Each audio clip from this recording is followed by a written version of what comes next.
Bonjour à toutes et à tous. On va donc ouvrir la séance. La présidence m'étant confiée, le Benjamin étant Romain Boutron, je vais donc faire l'appel nominatif. Ballet Mizrahi Brigitte. Excusez, j'ai un pouvoir. À René de Graine. Bernard Cinderella.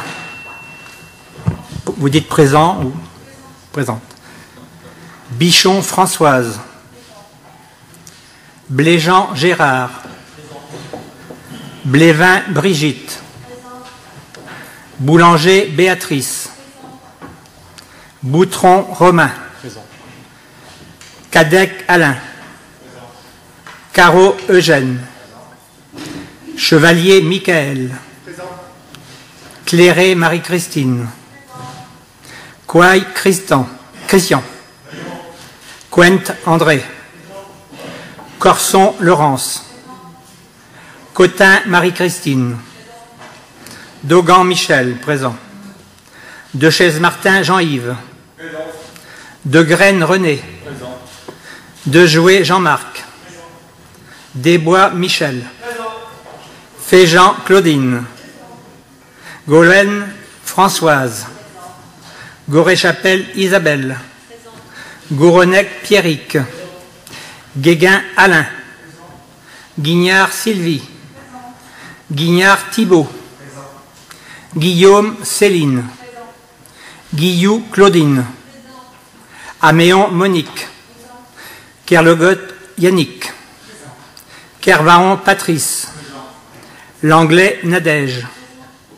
Le Bastard Claudine. Le Quecu Yves-Jean. Le Mot Vincent. Le Nouvel Sandra. Levé Monique. Léon Herven.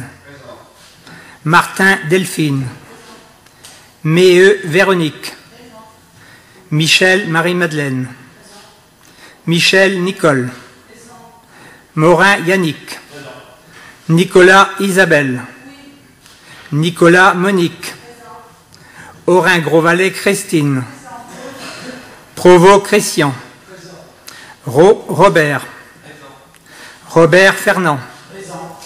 Rosquette Loïc. Rumiano Valérie. Simelière Thierry. Yvon Didier.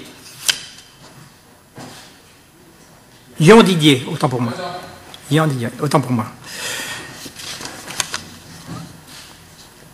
Donc le quorum est atteint. Je vais donc ouvrir la séance d'installation pour la session aujourd'hui. Alors, l'ordre du jour de la session, il y aura donc l'élection du président du conseil départemental, la détermination de la composition de la commission permanente, élection des membres de la commission permanente, délégation de pouvoir à la commission permanente, délégation de pouvoir au président, formation de la commission d'appel d'offres et de la commission départementale du service public.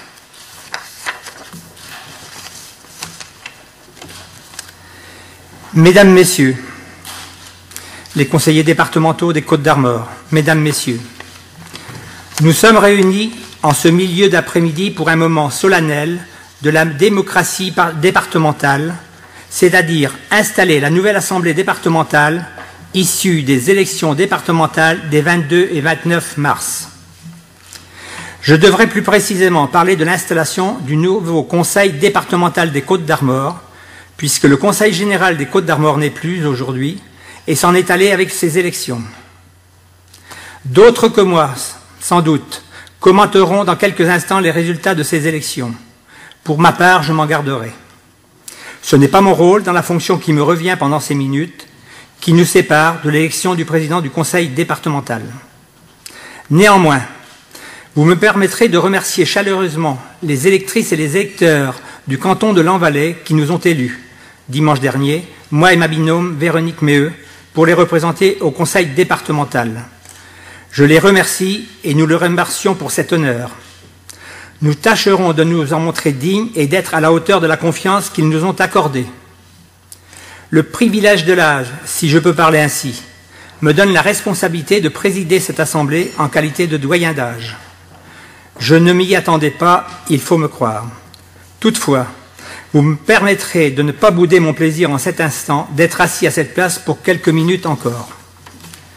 Je pourrais dire à mes petits-enfants que j'ai été assis à la place du président du conseil départemental et ils me demanderont sans doute de leur dire comment c'était. Je leur dirai que c'était impressionnant, surtout lorsqu'il y a autant de monde aujourd'hui. Pour autant, il ne faut pas voir dans mes propos aucune espèce de pointe de nostalgie de ma part, ce n'est pas mon genre. Je ne suis pas de ceux qui se retournent sur leur passé pour le regretter ou l'analyser. Je suis au contraire de ceux qui regardent devant, comme je l'ai toujours fait, pour poursuivre mon engagement dans les fonctions et les mandats qui sont les miens au service de mes concitoyens au quotidien. Quelle tâche exaltante, en effet, de servir ses concitoyens quand on est élu local et attaché comme je le suis au monde rural. Je suis né dans une commune rurale en 1946 à Plouane, dont je suis le maire depuis 2008. C'est une grande fierté pour moi d'être le maire de la commune où je suis né. Attaché au monde rural, je le suis tout autant au monde agricole. Je suis fils d'agriculteur, marié, père d'un enfant et grand-père de 3 petits-enfants. Après une formation et un an passé au sein de 2 entreprises sur Rennes, j'ai tenté l'aventure de l'entreprise dans le secteur du bâtiment et plus précisément dans les activités du carrelage et du revêtement de sol. J'avais alors 22 ans. Je me suis installé à Dinan. J'y suis resté pendant 38 ans en qualité d'entrepreneur avec les temps forts de l'entreprise jusqu'à 28 salariés. Le monde de l'artisanat, je connais. Tout au long de ma carrière professionnelle, j'ai pu mesurer à quel point ce secteur économique est essentiel pour notre département et nos communes rurales, au même titre que l'agriculture.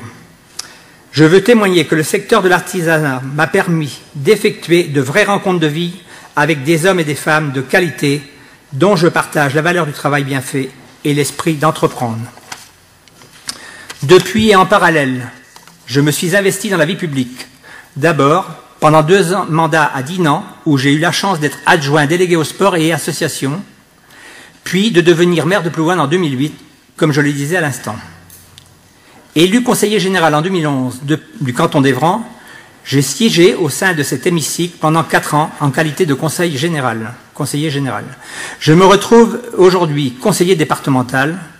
Quand j'y réfléchis, le raccourci est un peu troublant. En me présentant le 22 mars dernier aux élections départementales, je n'avais pas imaginé me retrouver à cette place aujourd'hui.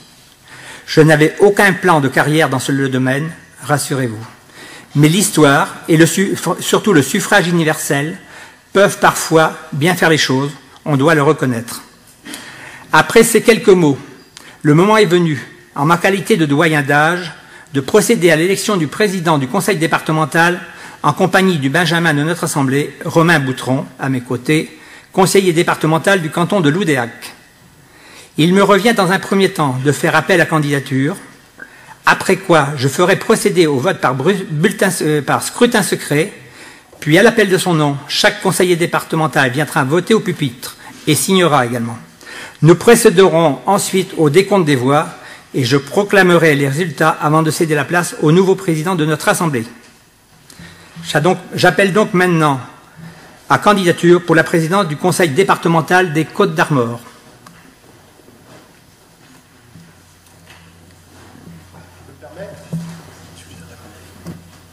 Merci. Michael Chevalier, candidat sur le canton de Bron. Au nom du groupe du Centre et de la droite républicaine, je présente la candidature d'Alain Cadec.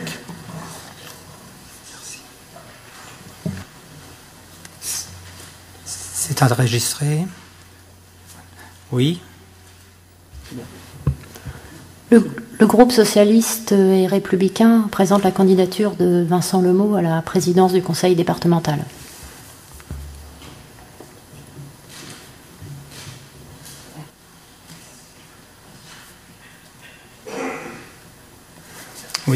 Oui, je vous écoute. Dans le cadre du rassemblement de nos partis respectifs, notre groupe communiste et républicain soutient la candidature de Vincent Lemot. Je vous remercie. Donc vous allez avoir à vous prononcer entre 2 candidats, Alain Cadec et Vincent Lemot. Je vous demande de préparer vos bulletins et à l'appel de votre nom, vous viendrez voter et signer. Merci.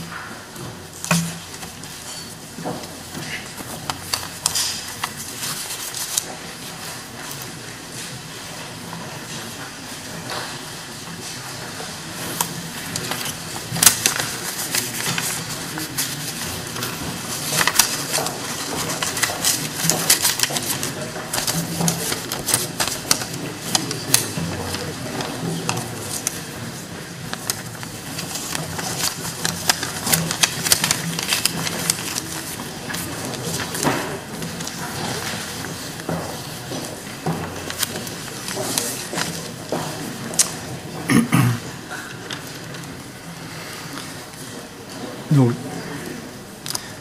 je commence. Donc, Balé Mizrahi. Donc,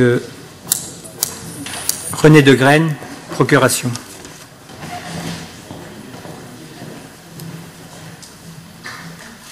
À voter. Signature, s'il te plaît.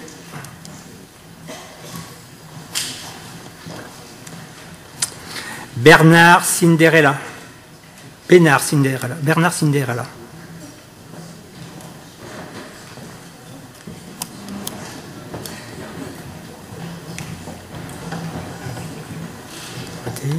Signature. Bichon Françoise.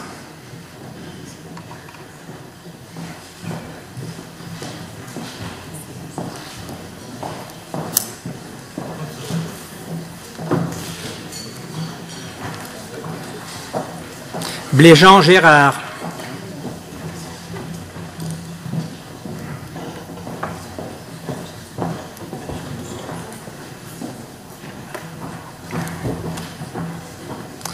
À suivre, Blévin Brigitte.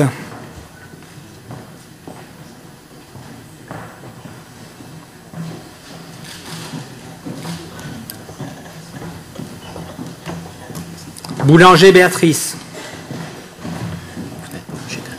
Non, non, d'accord. Oui, d'accord, oui, ça y est. Boutron Romain.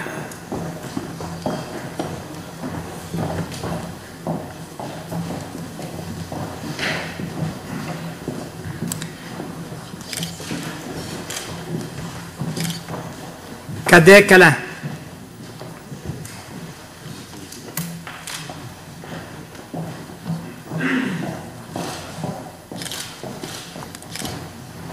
Caro Eugène.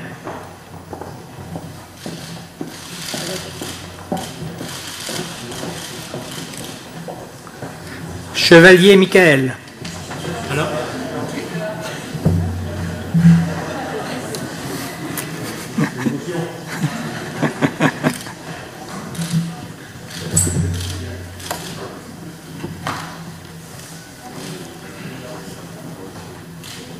Clairé Marie-Christine.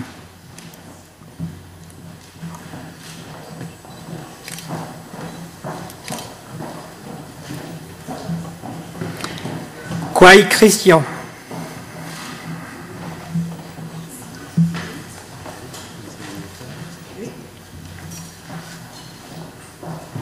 Quent André.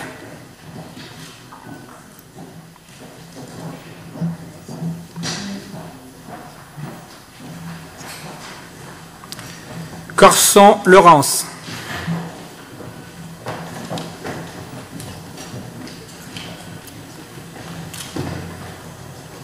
Cotin Marie-Christine.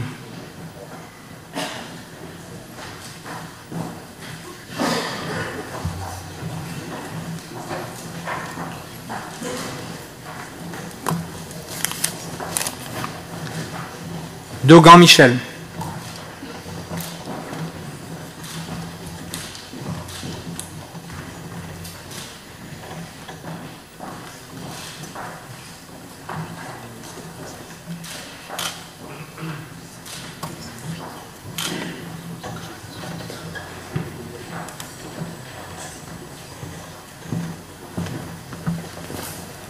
De Chaise Martin Jean-Yves.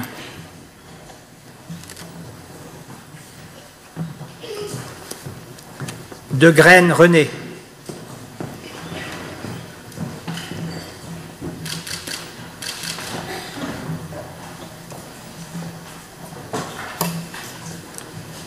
Desjouet Jean-Marc.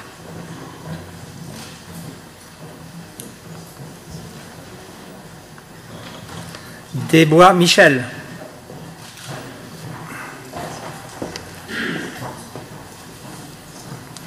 Féjean Claudine.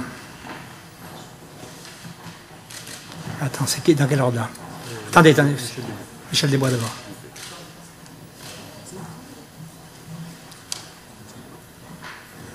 Golène Françoise.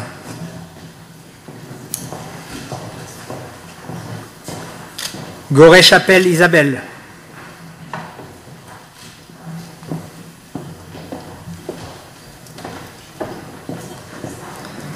Gouronec Pierrick.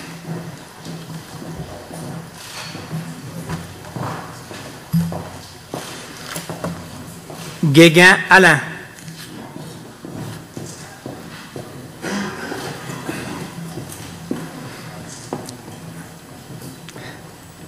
Guignard Sylvie.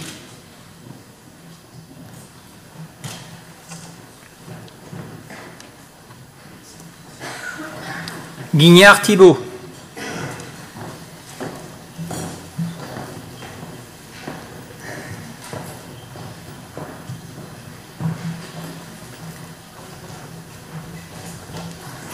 Guillaume Céline.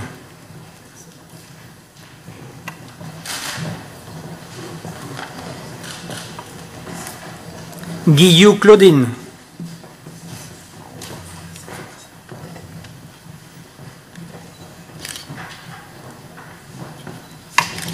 Améon Monique.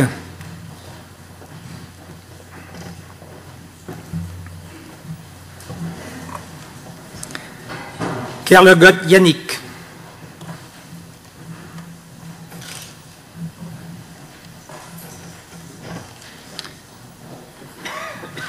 Kervaon Patrice.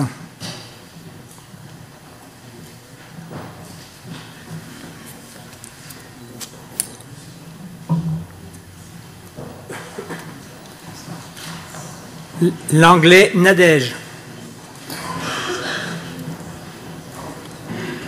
Le bastard Claudine.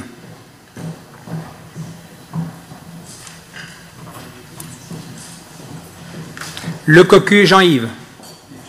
Yves-Jean. Oui, c'est Yves-Jean, autant pour moi. On ne se connaît pas assez. Le mot Vincent.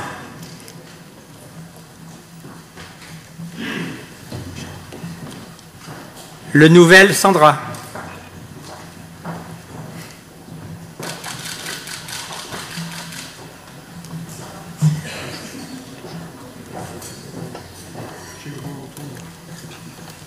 Levé Monique.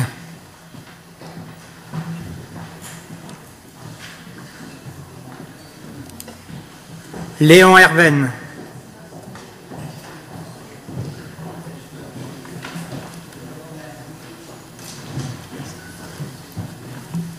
Martin Delphine.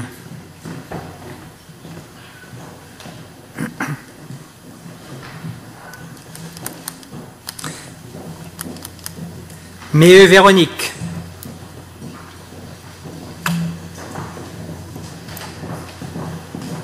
Michel Marie-Madeleine.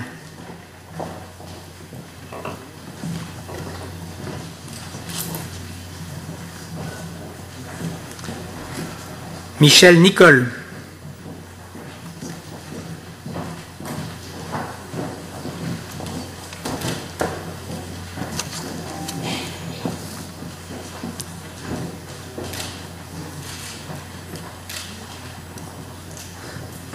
Morin Yannick.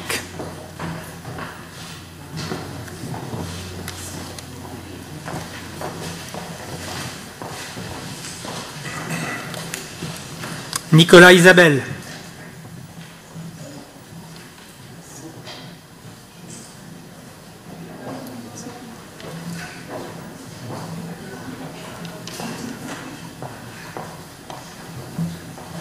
Nicolas Monique. Oui, mais je suis bien, mais... ouais. Ça va, on va attendre.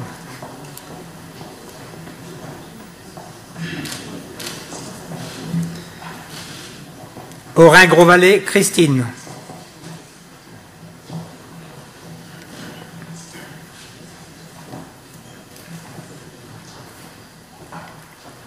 Provost Christian.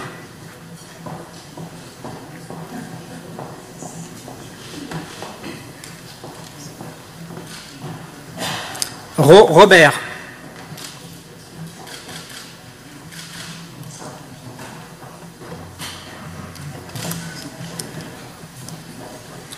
Robert Fernand.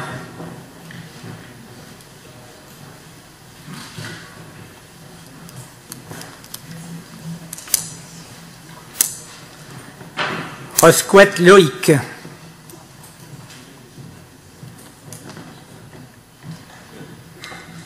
Rumiano Valérie.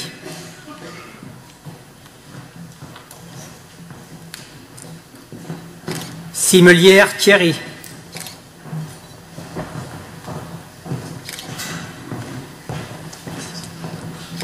Yon Didier.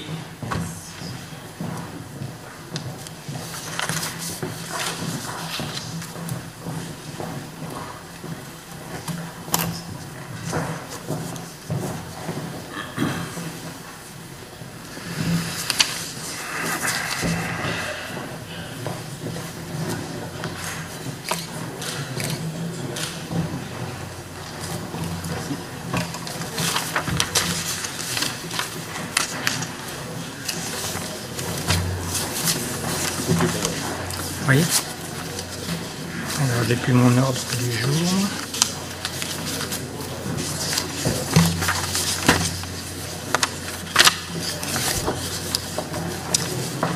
Donc, nous avons eu 54 votants, c'est complet.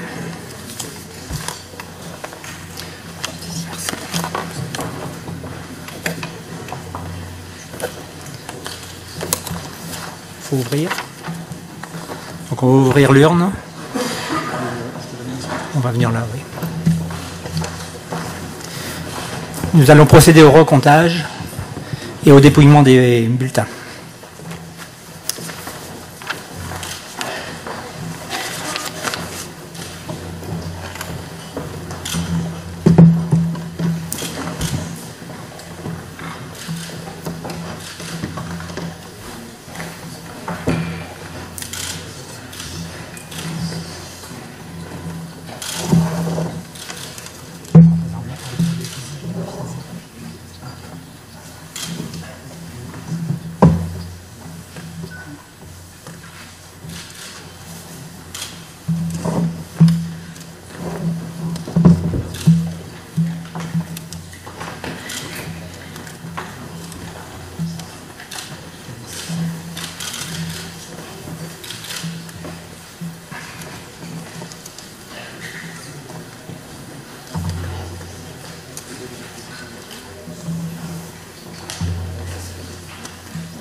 Donc nous avons bien 54 enveloppes.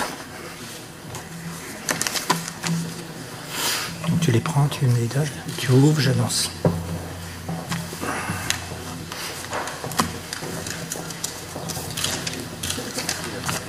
Vincent Lemot.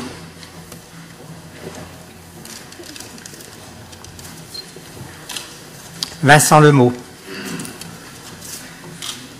Vincent Lemot.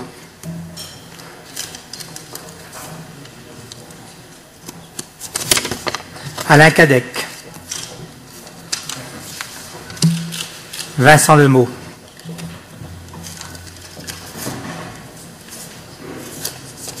Blanc.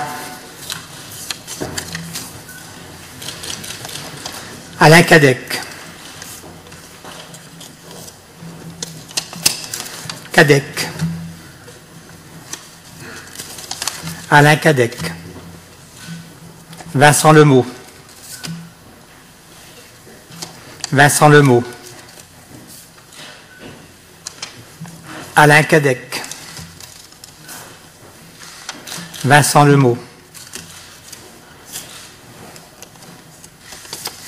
Alain Cadec.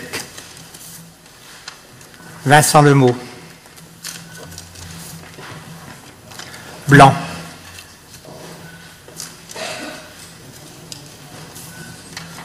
Alain Cadec.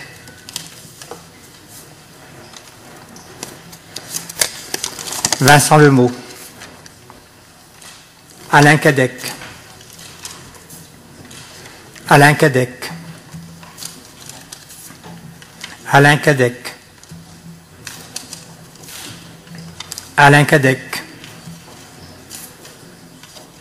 Alain Cadec. Alain Cadec. Vincent Lemot. Alain Cadec. Alain Cadec. Vincent Lemot. Alain Cadec. Vincent Lemot. Alain Cadec. Alain Cadec. Vincent Lemot. Vincent Lemot. Alain Cadec. Alain Cadec. Alain Cadec. Alain Cadec. Alain Cadec. Vincent Lemot. Vincent Lemot.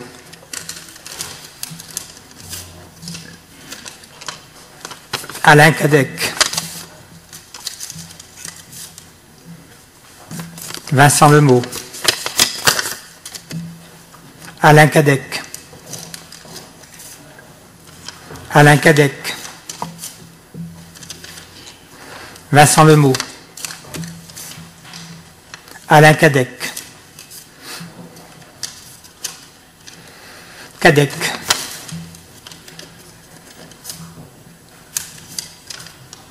Vincent Lemot.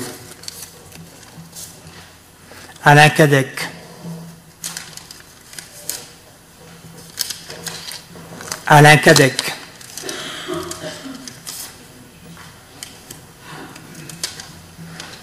Alain Cadec. Alain Cadec. Vincent Lemot.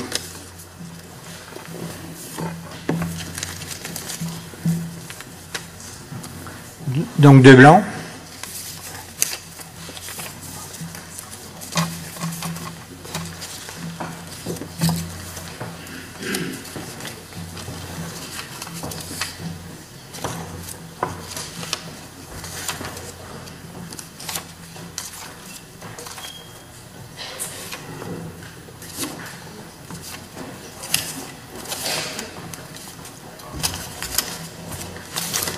Un bulletin pour Vincent Lemot. Deux blancs et donc.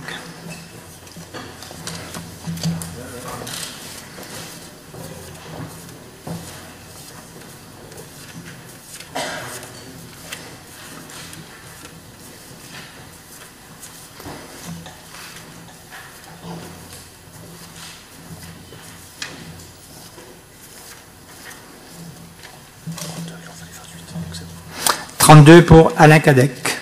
Donc je déclare Alain Cadec président départemental des Côtes-d'Armor.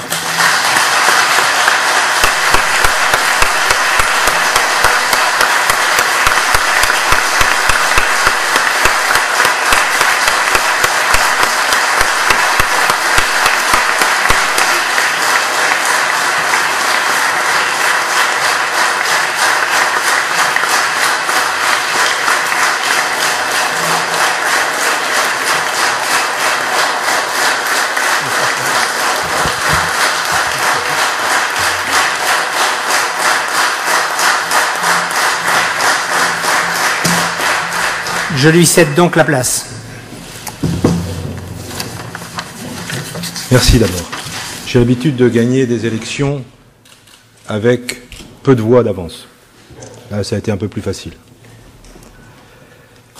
En tous les cas, mesdames et messieurs les conseillers départementaux, chers collègues, c'est avec beaucoup d'émotion et avec le sens des responsabilités que je m'exprime devant vous. Vous venez de me confier la présidence du conseil départemental des Côtes-d'Armor. Je vous remercie pour votre confiance. Elle m'honore et m'oblige à une action de tous les instants au service de notre territoire et de ses habitants. Je mesure évidemment la responsabilité qui est désormais la mienne à la tête de notre collectivité départementale, au sein de laquelle je siège avec passion depuis 14 ans. Je pense, bien entendu, en ces instants de vive émotion, à mes proches, ma famille, à mon épouse, à mes enfants, à mon petit-fils Esteban, à ma sœur, à tous ceux qui m'ont toujours soutenu dans mon parcours politique. Je veux leur dire que sans eux, rien n'aurait été possible au cours de toutes ces années d'engagement. Je pense également très fort, très très fort, à mes parents, Yvonne et Robert, qui malheureusement ne sont plus là aujourd'hui, et aux valeurs qu'ils m'ont transmises, de tolérance, d'ouverture d'esprit, des valeurs de partage, des valeurs de respect et des valeurs de justice. Ce sont ces valeurs qui guident aujourd'hui mon action politique. Je suis un gaulliste social, comme l'était hier Philippe Séguin et comme l'est aujourd'hui François Fillon, un ami auquel je tiens à rendre hommage en cet instant. Ceux qui me connaissent savent l'importance que j'accorde à ces magnifiques mots d'amitié et de loyauté. Oui, toute ma vie, je me suis fait une certaine idée de la France. Le sentiment me l'inspire aussi bien que la raison. Ces premières lignes des mémoires de guerre du général de Gaulle, comme le très beau discours d'André Malraux pour le transfert des cendres de Jean Moulin au Panthéon, ont nourri et continuent de nourrir mon engagement quotidien au service de mes concitoyens et de l'intérêt général. Quand il m'arrive d'avoir besoin de me ressourcer, j'écoute ce discours d'André Malraux. À cette place que j'occupe aujourd'hui, comment ne pas penser avec respect à mon lointain prédécesseur, René Pleven, personnalité de la France libre, aux côtés du général de Gaulle, président du Conseil sous la 4e, plusieurs fois ministre, député, cofondateur du CELIB, qui présida le Conseil général des Côtes du Nord de 1949 à 1976. Cette personnalité politique, cet homme d'État, que Charles Josselin et Sébastien Coepel, qui est par là d'ailleurs, ont bien connu, a été à la source de l'engagement de bon nombre d'élus locaux dans notre département et en Bretagne. J'ai reçu hier d'ailleurs un mot de félicitation de notre ancien collègue Sébastien, où il termine par ces mots « Alain, de l'audace, encore de l'audace, toujours de l'audace ». Je souhaite également en cet instant rendre hommage à ceux qui m'ont précédé à la tête de cette Assemblée depuis 1976. D'abord Charles Josselin, à qui on doit notamment, bien d'autres choses encore sans doute, mais notamment ce joli nom des Côtes d'Armor. Je pense également à mon prédécesseur, Claudie Le Breton, avec qui j'ai toujours entretenu des relations cordiales. Nous fûmes des opposants déterminés, mais toujours respectueux. C'est un hommage républicain, et je dirais même amical, que je tiens à lui rendre. Le mot amitié a pour moi beaucoup de sens. Je lui exprime ici toute ma reconnaissance pour la manière dont il a présidé les débats de cette Assemblée au cours de ses 18 années de présidence. Même si nos échanges ont parfois été vifs, ils ont toujours été empreints de respect mutuel, accompagnés parfois de quelques éclats. Beaucoup d'entre vous connaissent ce trait de caractère. Je suis entier, mais j'aime les gens. Je ne doute pas qu'il en sera de même avec la nouvelle composition de notre Assemblée départementale. J'ai déjà lu dans la presse qu'elle souhaitait être constructive dans les débats. J'en prends acte et je partage pleinement cet engagement. Il y a quelques semaines encore, je siégeais dans cet hémicycle, en qualité de conseiller général de Saint-Brieuc, avec quelques-uns de nos collègues réélus aujourd'hui. Je les retrouve évidemment avec grand plaisir. Mais j'ai aussi une pensée pour nos collègues qui ne sont plus dans cette Assemblée, soit qu'ils aient décidé de ne plus y siéger, soit qu'ils aient connu la défaite. Si je suis là aujourd'hui, c'est bien évidemment grâce aux électrices et aux électeurs du canton de Plérin, qui nous ont élus, Monique Levé et moi-même, pour siéger au conseil départemental. À ce moment de mon intervention, je veux les remercier de leur confiance et leur rappeler notre engagement de tous les instants à leur côté sur le terrain. C'est pour moi et pour Monique un honneur de les représenter au sein de cette Assemblée. La loi du 17 mai 2013, relative à l'élection des conseillers départementaux, a institué le principe du binôme. Malgré les imperfections de cette loi, toutes les mesures qui vont dans le sens d'une vraie parité constituent à mes yeux un progrès de société significatif. Notre Assemblée nouvellement constituée est marquée par un profond renouvellement, avec 40 nouveaux élus sur 54, et par l'arrivée d'une nouvelle génération aux affaires. Mes chers collègues, dimanche dernier, à l'occasion du second tour des élections départementales, une nouvelle majorité politique est sortie des urnes. Au soir du premier tour, le 22 mars, j'avais dit que tout était possible. Le résultat du second tour a confirmé ce que je pensais. Le département des Côtes-d'Armor connaît l'alternance. Les électrices et les électeurs costarmoricains ont tranché et ont choisi de confier la gestion de notre département à une majorité du centre et de la droite républicaine. Cette victoire d'ampleur nationale est une victoire collective, fruit du rassemblement de l'UDI, de l'UMP et des diverses droites. Notre victoire, nous l'avons forgée dans l'union et le rassemblement. Notre nouvelle majorité politique est nette, riche de son unité et de sa diversité. Nous avons porté un projet ambitieux durant ces semaines de campagne, un projet auquel une majorité de Costarmoricains ont accordé leur confiance. Nous allons le décliner dès les prochains jours, dès les prochains mois, mais sans céder à la précipitation qui est toujours mauvaise conseillère. 3 premiers engagements guideront notre action. Je souhaite tout d'abord annoncer un audit sur les finances de notre département et sur le fonctionnement de la structure. Cet audit n'est pas le fruit d'une quelconque suspicion, mais la volonté de savoir précisément où nous en sommes afin de prendre les dispositions qui nous permettront de mettre en œuvre une nouvelle politique pour le département.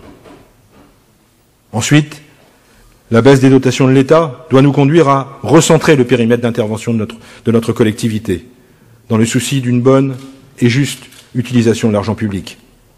Je rappelle que notre département subit et va subir une perte cumulée de 62 millions d'euros de dotation de fonctionnement à l'horizon 2017. Nous veillerons enfin à ce que la fiscalité soit maîtrisée, en ayant à cœur de préserver le pouvoir d'achat de nos concitoyens, qui est déjà bien malmené par les décisions gouvernementales. Je pense aux classes moyennes, aux plus démunis et aux retraités, qui ont bien du mal à boucler leur fin de mois. Nous serons donc très attentifs à toutes les mesures d'économie qui pourront être prises. Mes chers collègues, je veux rassurer les personnels et les services du département. Gaulliste, canal historique, je suis très attaché à un service public de qualité. Sous l'autorité administrative de la Direction générale des services, je sais pouvoir compter sur le professionnalisme des agents de notre collectivité pour porter à un haut niveau cette exigence de qualité du service public départemental. Je m'adresserai d'ailleurs à l'ensemble des agents dans les tout prochains jours. Je suis tout autant attaché aux vertus du dialogue social, essentiel pour la vie de notre collectivité. Il se déroulera dans le cadre des instances paritaires, bien entendu, mais aussi dans le cadre des échanges que je pourrai avoir avec les organisations représentatives du personnel que je vais très vite rencontrer. La porte de mon bureau sera toujours ouverte pour celles et ceux qui veulent bâtir un service public de qualité. Dans quelques instants, mes chers collègues, je serai amené à vous proposer un exécutif resserré, avec 12 vice-présidents, pour plus d'efficacité et plus de lisibilité dans l'attribution des responsabilités. C'est une première mesure concrète d'économie et d'exemplarité. Je ne souhaite pas que nous tombions dans le populisme et la démagogie, celle qui consiste à incriminer, à stigmatiser les élus en relayant des informations erronées, par exemple sur leurs indemnités. C'est à tous les niveaux que nous devons montrer l'exemple, par la transparence, mais la vraie transparence. Ceci sera le premier acte de notre volonté affirmée de rendre notre Assemblée plus efficace. D'autres suivront dans les prochaines semaines. Ils seront en cohérence avec les engagements que nous avons présentés. Je ne crois pas à la gestion clanique, je crois au dialogue et au rassemblement. C'est dans cette optique et en toute humilité que j'aborde ces nouvelles responsabilités. Je suis un élu à vos côtés, à votre écoute, au sein d'un département que nous aimons tous et pour lequel nous souhaitons porter une nouvelle ambition. Vive les Côtes-d'Armor!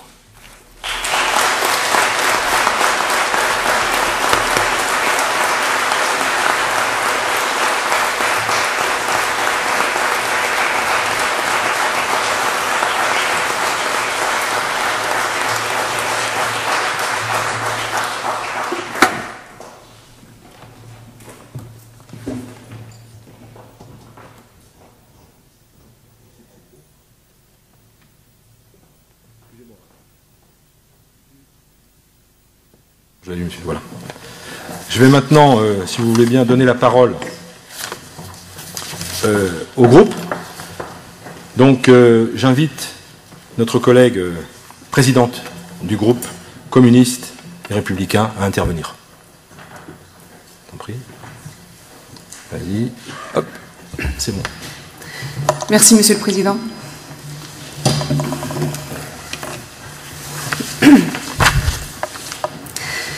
Monsieur le Président, Mesdames, Messieurs les élus, chers camarades et amis, Mesdames, Messieurs, nous voilà aujourd'hui 5 élus communistes dans l'opposition de cette nouvelle Assemblée départementale. C'est 2 élus de plus que lors de la dernière mandature. 4 d'entre nous sont nouveaux. Cette progression du nombre des élus communistes nous permet à nouveau de constituer le groupe politique que nous avons choisi d'appeler le groupe communiste et républicain. Notre présence montre que le rassemblement des socialistes et des communistes dans les 5 cantons que nous représentons a permis de rassembler les électrices et les électeurs autour des valeurs et des contenus de gauche qui nous unissent. Nous sommes convaincus que l'alternative politique nécessaire à l'avenir de notre pays part d'en bas. Cette initiative n'a été possible que par la seule volonté commune de nos 2 fédérations de dépasser nos divergences pour nous concentrer sur ce qui nous rassemble. Je suis ici aujourd'hui en qualité de présidente du groupe communiste et républicain et je tiens à remercier mes camarades de leur confiance, mais aussi Gérard Leclerc qui a choisi de quitter l'Assemblée pour permettre le rassemblement de la gauche. Sans doute eût-il fallu que ces rassemblements soient plus larges et plus nombreux encore. Le département à gauche depuis 1976 connaît aujourd'hui une bascule historique. Par ailleurs, malgré le battage médiatique visant à installer un soi-disant tripartisme au niveau national, et malgré notre quasi-absence de tout média, les conseillers départementaux communistes et du Front de gauche sont à ce jour, avec 176 élus, la 3e force politique du nombre d'élus au national au sein des départements. 66 départements sur 100 sont aujourd'hui dirigés par la droite, contre 34 à gauche. Plusieurs paramètres peuvent expliquer ce profond changement. La déception et l'impatience de l'électorat de gauche qui ne se retrouve pas dans les orientations prises par le gouvernement et qui en attend des résultats. 2 réformes importantes qui se jouent simultanément dans la vie du citoyen. D'une part, celle des départements avec le redécoupage des cantons et son nouveau suffrage, et d'autre part, celle de la réforme territoriale. L'incompréhension de ces réformes a rendu illisibles les enjeux de cette élection, avec un redécoupage qui s'est fait dans certains cantons au détriment des bassins de vie et des services existants. L'annonce de la suppression des départements, puis celle de leur maintien, a jeté le trouble dans l'esprit de nos concitoyens. Cela s'est traduit par un désintérêt d'une partie de la population pour ces élections. Mon département, j'y tiens, cette parole simple d'une citoyenne est devenue une évidence. Nous sommes, pour notre part, convaincus de la nécessité de maintenir les départements, échelon majeur de la démocratie locale. Il permet d'être au plus proche du citoyen et de répondre à ses besoins. Depuis leur création à la Révolution française, le département et la commune forment la colonne vertébrale de notre République. Nous nous battrons pour leur pérennité, convaincus de leur importance pour la démocratie.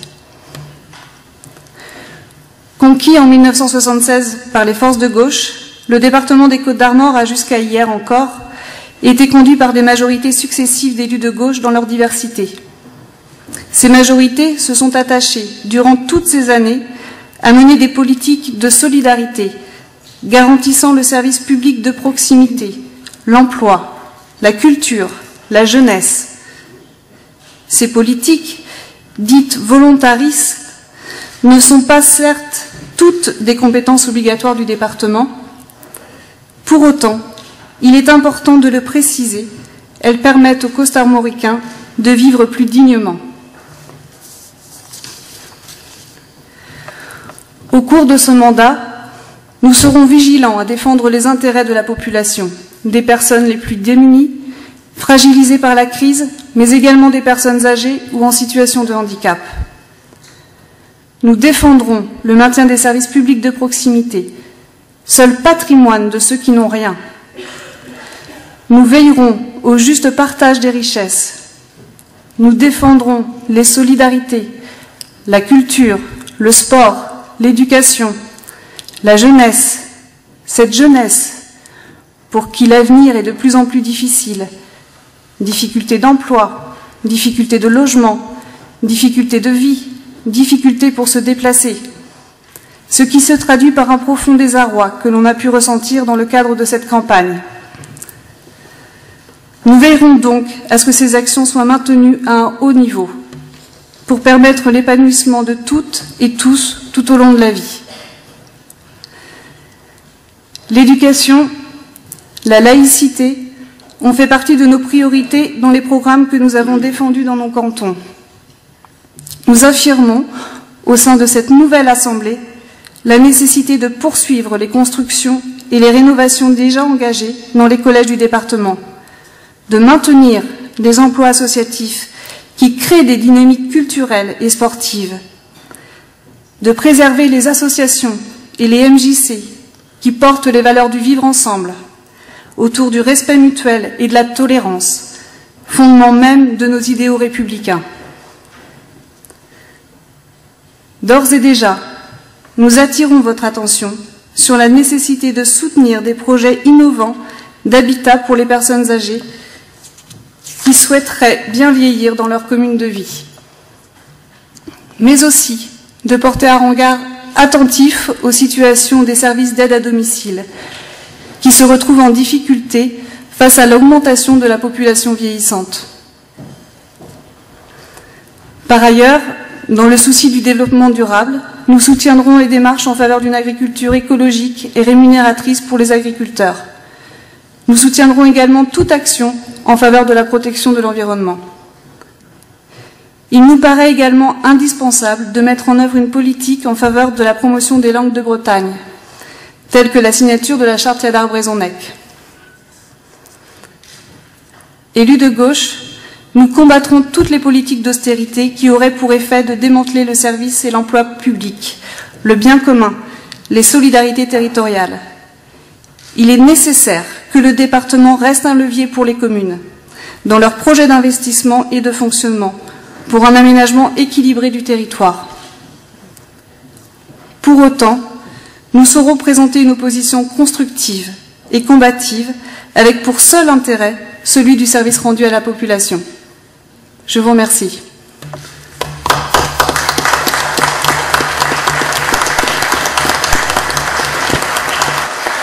Merci Madame Bernard.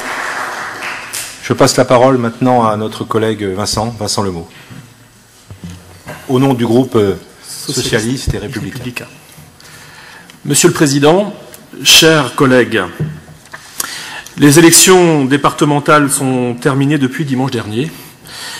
Le canton de Callac a été remporté dès le premier tour haut la main par la gauche, mais la gauche a perdu la majorité dans cet hémicycle. Les élus du Parti socialiste, avec leurs apparentés, y étaient majoritaires auparavant avec 34 élus, et cela il y a quelques jours. Mais quel symbole de retrouver à l'instant les deux conseillers départementaux de Bégard, l'un président du groupe socialiste et républicain, et l'autre, Cinderella Bernard, présidente du groupe communiste et républicain. Aujourd'hui, les élus du groupe de la droite et du centre, ou du centre et de la droite républicaine, je vais apprendre vite, sont élus, et ils sont 32 ici dans l'Assemblée départementale. Les élus socialistes et républicains, 15, les élus communistes et républicains, 5, et 2 collègues se déclarent apparemment non inscrits. Au soir du second tour des élections, 115 000 électeurs ont marqué par leur vote leur intérêt pour les candidats de la droite, pour la plupart UMP, divers droites, d'autres sans étiquette. 113 000 citoyens costarmoricains et costarmoricaines ont manifesté leur attachement à la gauche et un projet publié et donc connu. Et ceci sans compter les voix qui sont allées vers le Front National sur les cantons de Bron, une première historique dans notre département des Côtes-d'Armor, une triangulaire, et au premier tour au canton de Callac. Je ne rentrerai pas dans les commentaires de justification des résultats. Ce n'est pas le lieu, en tout cas pas en cet instant, mais sommairement. Il y a des raisons effectivement de cette défaite, des raisons d'un contexte national et international très incertain. Il y a des raisons d'inquiétude et de déception vis-à-vis de la politique gouvernementale. Il y a des raisons de stratégie politique sans doute mal tournées autour du rassemblement. Autrement dit, la droite est majoritaire et la gauche est dans l'opposition départementale, certes de quelques 1500 voix, mais 1500 voix, 2000 voix, c'est ce qui compte aujourd'hui dans cet hémicycle départemental. Je ne compte pas, effectivement, dans l'autre calcul, les voix du Front National qui ont manifestement pesé lourdement dans ces élections départementales, dans de nombreux départements de France, notamment dans les reports au second tour. Alors la droite partie pour une certaine part d'elle-même sans étiquette, je le constatais encore il y a quelques jours, est aujourd'hui majoritaire, et avec un petit clin d'œil et un petit sourire, je constate que certains ont dû retrouver dans la nuit de dimanche à lundi cette carte d'adhérents bien cachée pendant la campagne sous les mouchoirs. Plus sérieusement, Monsieur le Président, la nouvelle majorité a élu son président, qui devient le président du Conseil départemental des Côtes-d'Armor, notre collègue Alain Cadec. Et nous vous félicitons pour cette élection, avec ce respect républicain qui doit être le seul mot d'ordre, la seule attitude ici dans cette Assemblée. Cette élection à la présidence est un moment essentiel pour la fonction de ce nouveau Conseil départemental. Monsieur le Président, vous êtes élu pour 6 ans. Il n'y aura effectivement pas d'élection intermédiaire de renouvellement, comme cela était le cas tous les 3 ans.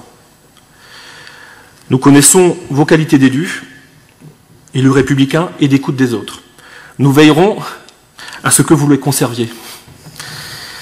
Je le dis à celles et ceux qui vont embrasser une fonction exécutive, chacun d'entre nous, les 54 élus, 53 élus départementaux, nous sommes élus légitimement sur nos nouveaux cantons.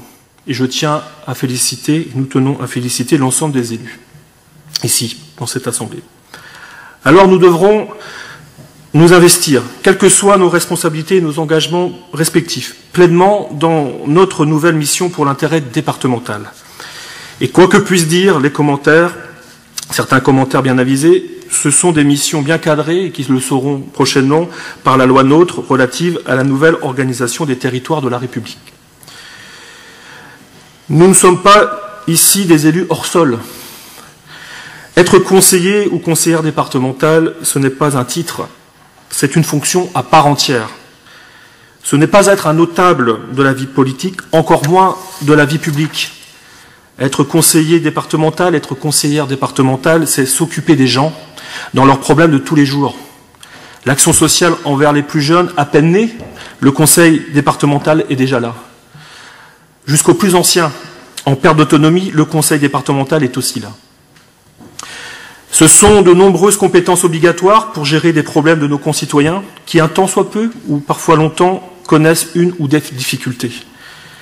C'est s'occuper de l'éducation des jeunes, celles et ceux qui sont élevés grâce à l'école de la République, ces collèges publics et laïques qui offrent leur chance à tous les jeunes, d'où qu'ils viennent, quels qu'ils soient, sans oublier bien sûr les collèges privés qui bénéficient largement des aides départementales. Ou bien encore ces associations culturelles ou sportives qui ouvrent l'esprit et donnent l'envie d'aller plus loin, plus fort dans un engagement individuel ou collectif. C'est faire en sorte d'assurer les mobilités pour toutes et tous, sans esprit de rentabilité, d'efficacité certes, car il n'y a rien de pire que de laisser les gens dans leur village ou quartier éloignés des services, de l'emploi, les laisser sans réponse à leurs besoins du quotidien. Changement cependant, le conseil départemental n'est plus une collectivité de pleine compétence, on ne le sera plus. Elle a été voulue pour assurer l'action sociale et les solidarités pour les territoires, ruraux notamment. Ce nouveau Conseil ne pourra donc pas investir dans tous les champs, mais se concentrera plus sur l'intérêt départemental. Mais le nouveau Conseil départemental, c'est une nouvelle tâche conférée par la loi, la plus passionnante, entreprise de manière avant-gardiste par la majorité sortante, c'est accompagner les communes et les intercommunalités dans leurs projets. Le Conseil départemental, effectivement, c'est le premier outil de mutualisation. Celui qui, par son contrat de territoire, a assuré des financements pour les autres, alors qu'il était déjà lui-même soumis aux contraintes de l'augmentation des charges transférées de l'État ou bien de la baisse des dotations depuis 2003, à l'euro près. Alors, Monsieur le Président, nous attendons de vous des assurances, celles de l'accompagnement des territoires par le maintien de la nouvelle politique des contrats de territoire, appelés désormais contrats départementaux de territoire, la nouvelle politique des emplois associatifs locaux, la mise en œuvre d'une nouvelle politique d'accompagnement du vieillissement des personnes âgées dépendantes à leur domicile, dans leur quartier, dans leur bourg, dans leur village, avant d'aller à l'EHPAD, ou afin d'éviter d'aller à l'EHPAD. Nous serons enfin attentifs à l'évolution de l'organisation de nos services, surtout les services déconcentrés sur le territoire. Notre présence dans la ruralité, c'est la proximité qui a été voulue. Elle ne doit pas être mise en cause au risque de donner l'impression d'un abandon de nos territoires ruraux. Nous espérons aussi que l'action éducative et culturelle sera une originalité de notre action publique et laïque. Notre département est sportif, Monsieur le Président. L'arrivée du Tour de France en témoignera prochainement. Il est culturel, notre département. La saison culturelle du domaine de la Roche-Agu va encore le prouver.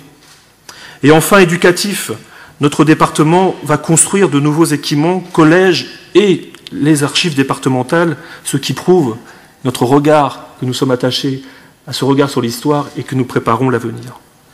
Voilà, Monsieur le Président, nous attendons beaucoup d'assurance de votre part. Des choses ont été dites tout à l'heure. Vous aurez à montrer chaque jour votre attachement aux Côtes d'Armor, à ces Côtes d'Armor, forgées depuis 39 ans dans le rassemblement et la diversité, ce qui en a fait un beau département. Car le Conseil général a été une belle collectivité, il faut que le Conseil départemental prenne la mesure de ces nouvelles et belles responsabilités. Cette collectivité, justement, elle ne s'est pas construite en un seul jour. Elle ne s'est pas construite qu'à partir d'une seule vision. Mais la gauche a voulu ouvrir son champ de vision en gérant, aménageant et développant ce département. Pour la gauche, en Côte d'Armor, l'horizon s'est fait large. Ce sont des hommes et des femmes engagés sans doute, comme Claudie Le Breton et Charles Josselin, mais aussi des femmes qui se sont investies pleinement, comme Monique Leclésio, et bien sûr d'autres de tous bords, qui aujourd'hui ne font plus partie volontairement ou involontairement de cette assemblée départementale. J'aurais aussi une pensée bien particulière aux fonctionnaires également de la collectivité, toujours investis pour le bien commun. À tous ceux-là, à tous celles-là, je leur dis merci. Et nous leur disons collectivement merci. Le groupe socialiste et républicain, dans l'opposition aux Côtes d'Armor, c'est désormais une réalité. Dans une opposition constructive, mais le président combative. Dans cette assemblée, nous prendrons notre part en tant que socialistes et républicains.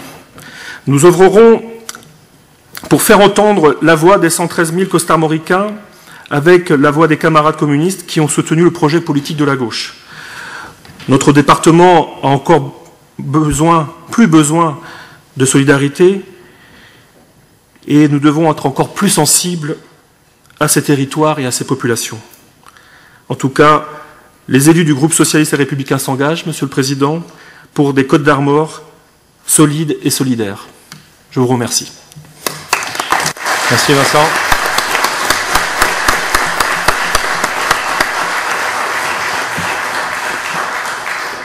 Je passe maintenant la parole à aussi un petit nouveau de l'Assemblée, Michael Chevalier, qui est notre président porte-parole. Michael. Monsieur le Président, Mesdames et Messieurs les conseillers départementaux, Mesdames et Messieurs, permettez-moi de commencer mon propos en félicitant chacune et chacun des candidats élus dimanche dernier. Une candidature à une élection est un engagement personnel, important, qui exige de se mettre sur le devant de la scène, qui oblige à se remettre en question et dont l'aboutissement est une grande responsabilité, un devoir vis-à-vis des électeurs. Vous avez choisi d'assumer cet engagement, je tenais à vous en féliciter. Permettez-moi également en ce jour, que je qualifierais d'historique, de féliciter tout d'abord notre nouveau président Alain Cadec. Historique, puisque c'est la fin du Conseil général et le début du Conseil départemental. Ce 2 avril est une date hautement symbolique, puisqu'elle marque également la fin de 39 années de pouvoir socialiste dans ce département. Ce 2 avril marque le début d'un nouveau départ, d'un changement de cap, d'un vent nouveau soufflant sur les Côtes-d'Armor. Président, vous avez su réunir autour de vous, sous la bannière du centre et de la droite républicaine, 27 binômes de femmes et d'hommes déterminés, convaincus d'agir pour les intérêts du département et des Costarmoricains. Et parce que l'union fait la force, vous avez été entendus.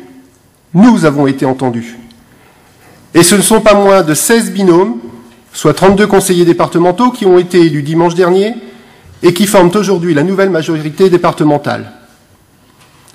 Nous aspirons tous à être des élus de proximité, engagés et soucieux d'apporter des réponses adaptées aux enjeux locaux.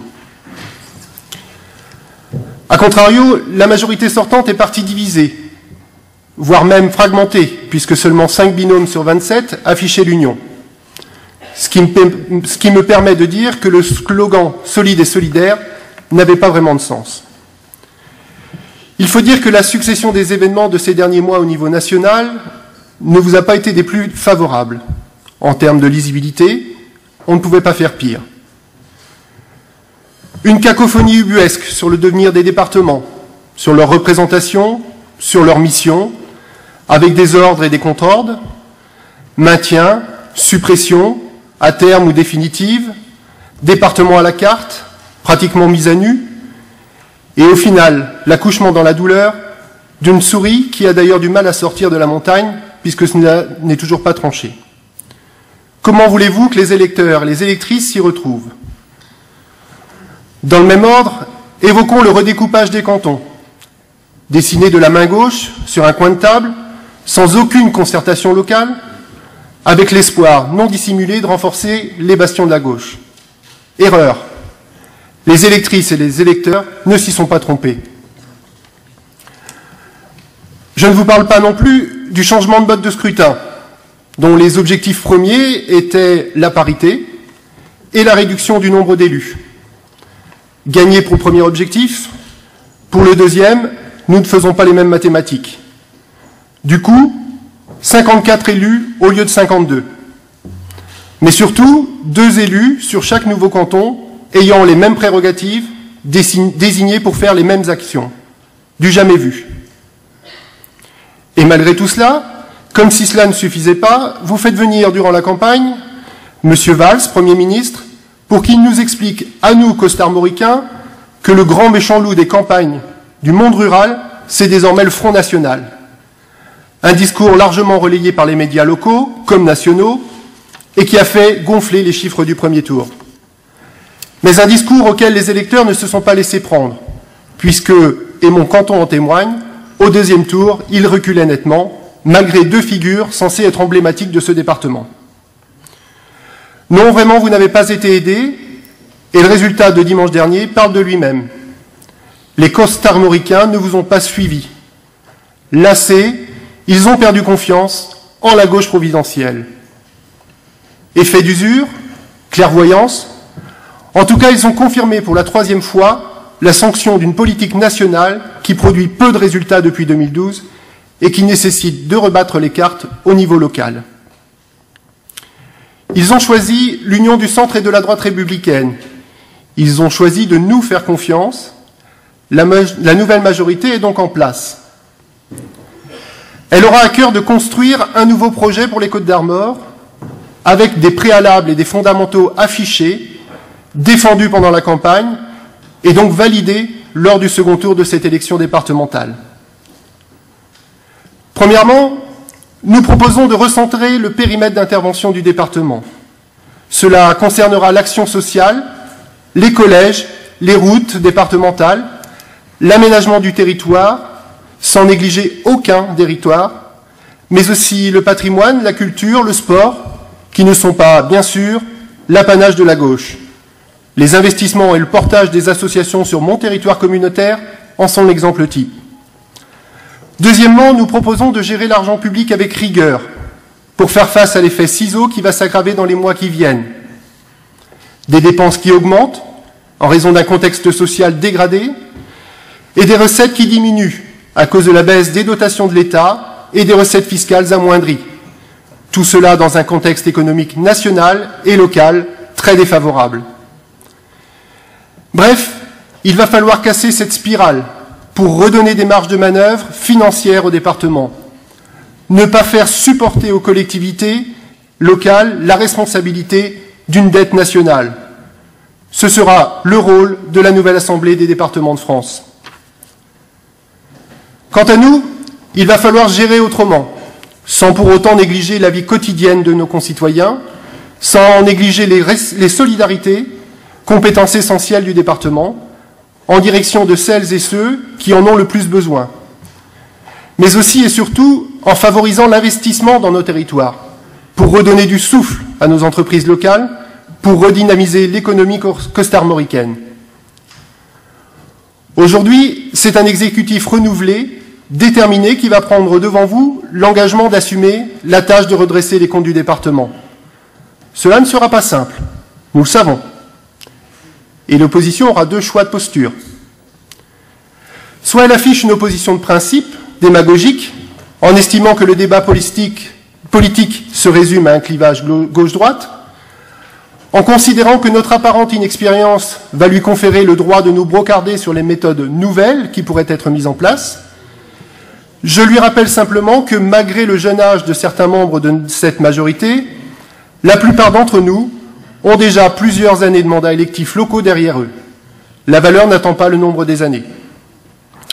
Soit l'opposition se place dans une démarche constructive, une démarche de débat, comme l'a déjà proposé le porte-parole du groupe socialiste, attentive à notre action, et pourquoi pas parfois même solidaire, afin de répondre aux enjeux importants que je viens d'énumérer et qui nous attendent aujourd'hui. En attendant, je peux vous assurer que dans le département des Côtes-d'Armor, le changement est en marche. Merci de votre attention.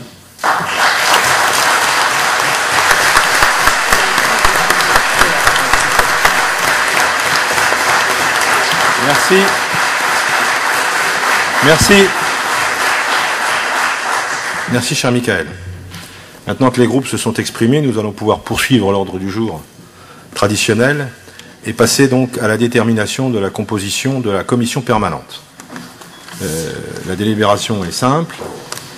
Vu le Code général des collectivités territoriales et particulièrement l'article L 3122-5, je vous propose de fixer le nombre de vice-présidents de cette Assemblée à 12 et le nombre des autres membres de la commission permanente à 41. En clair, nous restons à 54 dans la commission permanente comme nous l'étions précédemment.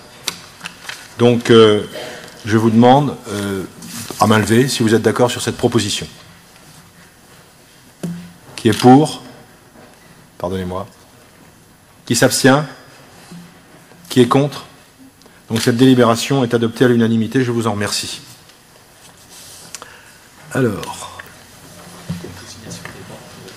Ah oui, on va donc maintenant procéder à la désignation des membres de cette commission permanente.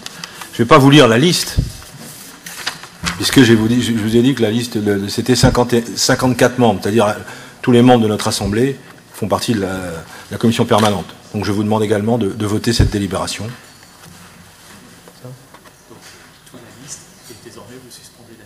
Voilà, donc mais on ne revote pas, c'est bon.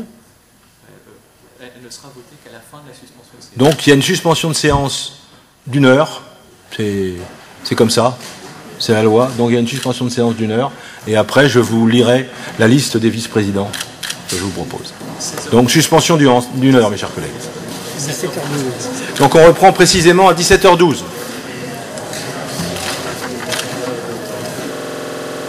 Mes chers collègues, s'il vous plaît, il nous reste quelques délibérations, maintenant que l'heure... à 17h10, normalement c'était 12, mais bon, on va commencer à 17h10, quoi. 59 minutes et 30 secondes. Bon, je prends acte qu'il n'y a pas de liste alternative à la commission permanente, et pour cause. Donc, j'entérine le fait que la commission permanente sera composée donc de tous les membres de notre Assemblée. Je passe maintenant à une autre délibération qui concerne l'exécutif et les 12 vice-présidents que je vais maintenant vous citer par ordre. Premier vice-président, qui aura en charge l'administration générale des services et la coopération décentralisée, Thibaut Guignard. Deuxième, une vice-présidente, Marie-Christine Cotin, qui aura en charge l'insertion et l'emploi.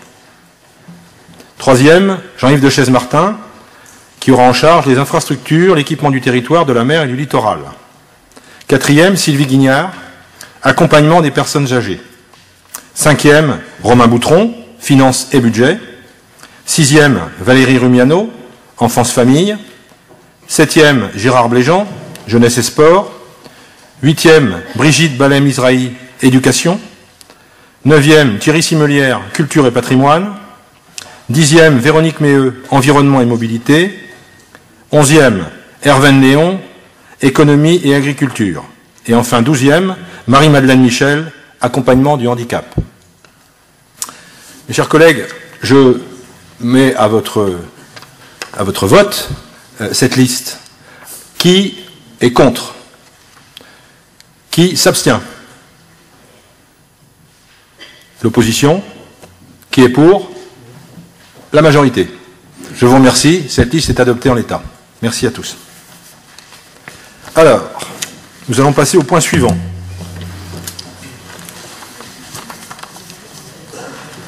Ah oui, je vais être amené, c'est une nouvelle disposition légale, et c'est pas mal d'ailleurs, ça me semble assez pertinent, à vous lire la charte de l'élu local.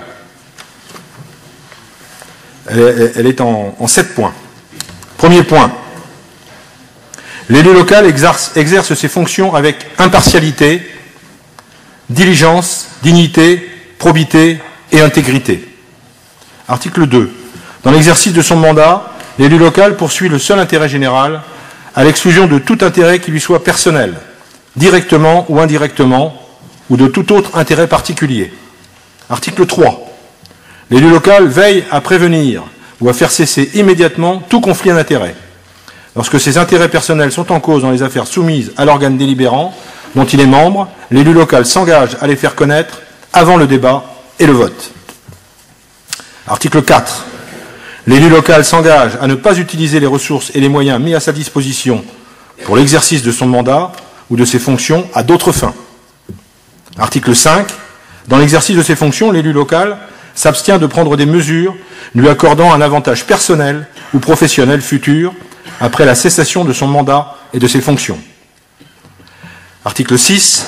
L'élu local participe avec assiduité aux réunions de l'organe délibérant et des instances au sein desquelles il a été désigné.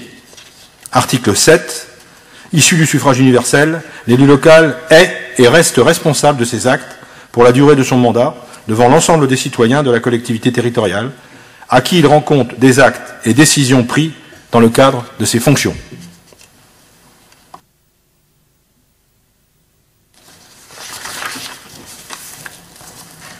Alors, désormais, nous allons passer à la délibération qui concerne les délégations à la commission permanente. Vous avez les délibérations devant vous, vous les avez vues. Donc nous allons passer immédiatement au vote. Qui est opposé à cette délibération? Qui s'abstient? Je vous remercie, cette délibération est adoptée à l'unanimité. S'agissant maintenant de la délibération sur les délégations au président. Qui est contre? Qui s'abstient? Merci de ce vote à l'unanimité. Alors, nous allons procéder maintenant à l'élection de la commission d'appel d'offres. Par contre, pour ça, il faudrait que j'ai la liste. Les groupes pourraient annoncer. Ah, bah c'est les groupes, oui. Oui, chaque groupe va annoncer donc les membres de cette commission permanente. Tu as la liste Je les ai. Je les ai. Bon. Je vais commencer par le groupe communiste et républicain. Jean-Marc Dejouet et Monique Améon. Donc Jean-Marc Dejouet comme titulaire, Comme titulaire, et Monique comme, exactement. comme suppléant. Ok. Vincent Attends, je vais te donner. Oui. Pour le groupe socialiste et républicain, Sandra Lenouvel en titulaire et Vincent Lemot en suppléant. Très bien. Alors, d'abord, pour me représenter dans cette commission d'appel d'offres, nous avons choisi Michel Dogan. Et comme membre titulaire, Loïc Rosquette, Madame Nicolas et Monsieur Carreau. Comme suppléant, Madame Rumiano, Monsieur Dechaise-Martin et Madame Gore-Chapelle.